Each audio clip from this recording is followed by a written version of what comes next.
नमस्ते बच्चों, हम संज्ञा पढ़ रहे थे। संज्ञा की परिभाषा हमने पढ़ ली थी पार्ट 3 के तहत। आज हम पढ़ेंगे कुछ महत्वपूर्ण तथ्य।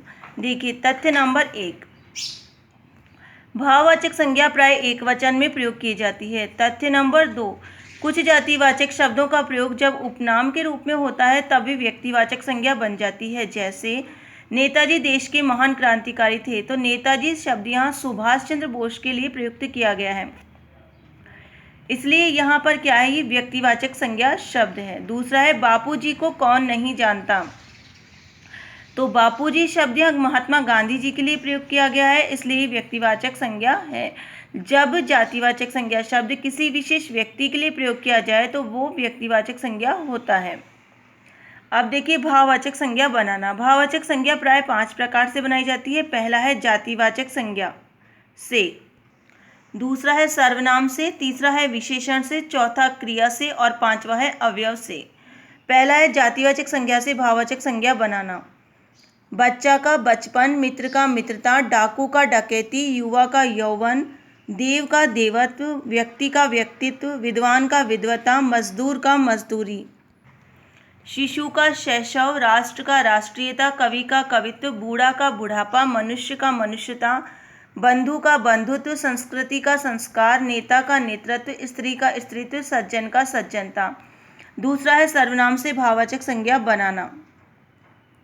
अहम से अहंकार, स्व से स्वत्व, अपना से अपनत्व या अपनापन, आप से आपा या अपनत्व, मम से ममत्व या ममता, निज से निजत्व और निजता, सर्व से सर्वस्व। अब है तीसरा विशेषण से भाववाचक संज्ञा बनाना। निपुण से निपुणता, धीर से धैर्य, सरल से सरलता, उदार का उदारता, मीठा का मिठास, खूबसूरत का खूबसूरती, प्यास का प्यासा, हरा का हरियाली, लाल का लालिमा, महान का महानता, एक का एकता, वीर का वीरता, आलसी का आलस्य, अच्छा का अच्छाई, सूक्ष्म का सूक्ष्मता, अच्छा का अच्छाई, मधुर का माधुर्य, गहरा का गहराई, स्वतंत्र का स्वतंत्रता, गर्म का गर्मी, सुंदर का सौंदर्य या सुंदरता। चौथा है क्रिया से भाववाचक संज्ञा बनाना।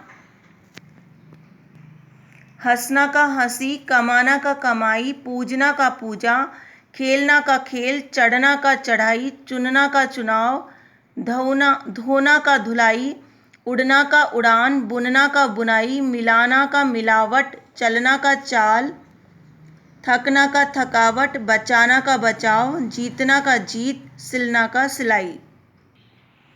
जागना का जागरण, खाना पीना का खान पान, खोजना का खोज, गिरना का गिरावट। अब है अव्यय से भाववाचक संज्ञा बनाना।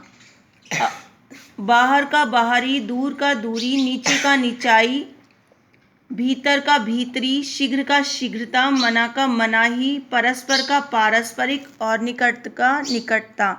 इस प्रकार ये हमारा पाठ पूरा हो गया है। धन्यवाद।